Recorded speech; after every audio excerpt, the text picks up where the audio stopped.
special presentation for you, but you guys know that if you're here, right? We are going to bring out JoJo the Pelican. You guys are ready, aren't you? Yeah. They are itching to see her. So, you what? You have a shark. Oh, he and his shark are ready to see JoJo. So there we go. All right. So how many of you guys have seen a California brown pelican in the wild before? Yeah? Let's try this. How many of you guys have seen a pelican anywhere flying on the West Coast?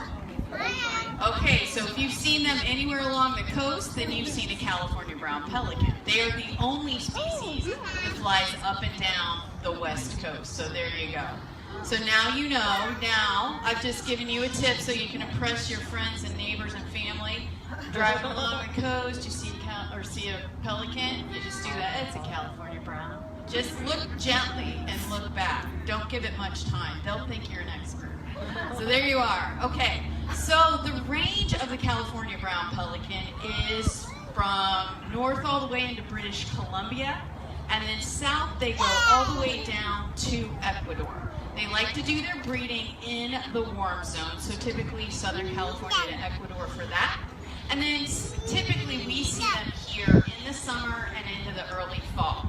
Now, if there's a really good food source out there, or if it's been really mild, they might stick around a little bit here on the coast. So occasionally you hear stories of them wintering over here as well. So let me tell you a couple of cool things about the California brown pelican. They are the smallest of all 8 pelican species. Now, smallest meaning they have a wingspan of 6.5 feet. So how tall are you, sir?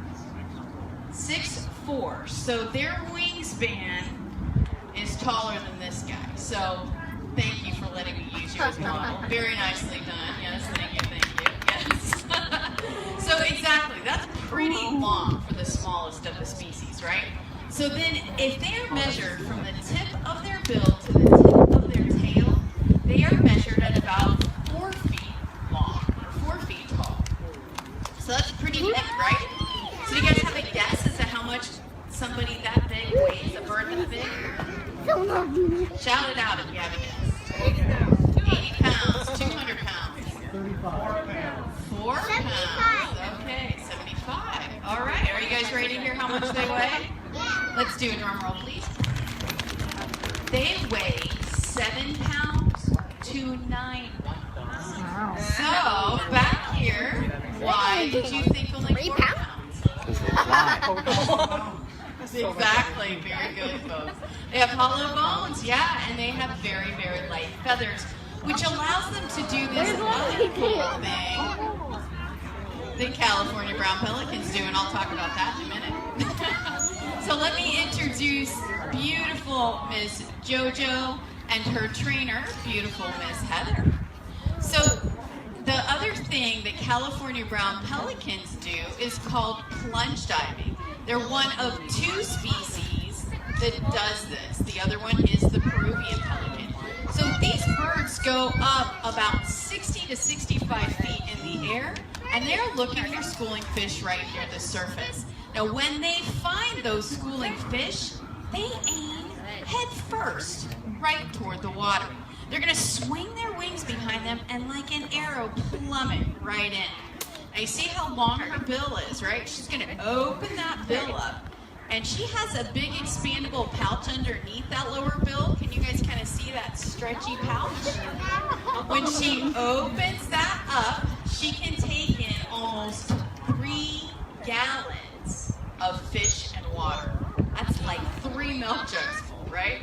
She can lower that bill to let the water out, and then California brown pelicans eat their food whole. They just swallow it right down. So JoJo came to us from a rehabilitation facility in Astoria on our northern coast. And she had sustained a shoulder injury in the wild. We think that it's probably from those plunge dives. You guys can imagine if she's diving in head first from 65 feet up, maybe the wind or the waves change just as she's going in. she could potentially hit wrong and that could be an issue. So we think that that's what happened to her. So JoJo has a little bit of flight, but she was assessed by the federal government and deemed as non-releasable, meaning she just wouldn't be able to do her natural behaviors in the wild and survive out there. So she has a beautiful home here with us at the Oregon Coast Aquarium, and she gets to serve as an ambassador of her species to teach all of us about California brown pelicans. So you notice that Heather has some tools she's using. She has that stick with the buoy on the end. It's called a target pole. It's often used to help focus the animal's attention. She's got that whistle, and so when Heather asks for behavior and gets what she's looking for, she's going to blow that whistle. There you go. And that just tells JoJo, this is what she wanted me to do. Now I'm going to get that reward. And that's what's in that white bucket on Heather's hip. It's a bucket of restaurant quality seafood. So yeah, she's highly motivated. She eats the same kind of food we would eat if we go out and get some yummy fish. So why do we do training here? Well, one, as you saw Heather doing with JoJo, just moving her around, it makes it easy if JoJo chooses to go with us. But the most important reason we do it, and you're seeing Heather do some of that right now, is for what is called husbandry behaviors, or it's basically a fancy word for medical behaviors. We want to make sure that we're giving them preventative care and checking them out on a regular basis, so this allows us to do that. So animals normally in the wild hide injuries, right? So they don't appear susceptible to predators. And we certainly don't want any of our animals here to do that. So you saw that Heather was able to touch her body, touch her foot. When she's doing that, she's actually examining her and feeling if anything has changed so that we can catch issues before it's potentially a big one. So she'll be able to look in her mouth and look under wings, and you'll see them even with the seals and sea lions. They can do that, touch bellies. It depends on the animal, but they can examine them daily. Now, the other reasons we do training are for what is called enrichment. Enrichment is simply just something that changes up the animal's environment. So out in the wild, they're always encountering new things every day, and we want to make sure that we're giving them new stimulation and activities every day. So they'll do things to exercise them and make sure they're keeping those muscles in good shape. And then they'll also give them enrichment toys and puzzles and ask for new behaviors, and all that stuff helps keep that brain good and active as well. Now, these birds change their plumage 2 times a year, and right now she's in her non-breeding plumage. What's amazing to me is even their eyes change color during breeding plumage. So they go from brown in non-breeding to an icy blue in breeding plumage. Folks ask us all the time, what can we do to help the California brown pelicans? Well, I'm sure, exactly, thank you very much. You heard her, guys. Pick up garbage, so that's it. So what's this stuff? Do you guys know what that is? It's garbage, it's fishing line, exactly. I did not pay her to sit there and say that. So these are really cool. They're actually popping up at the fish cleaning station. So if you see them, it's a recycling tube for monofilament fishing line. So if you guys do any fishing, that's a great way to help, really easy. It's just disposed of for you. So, and then, like she was saying, you pick it up on the beach and dispose of it.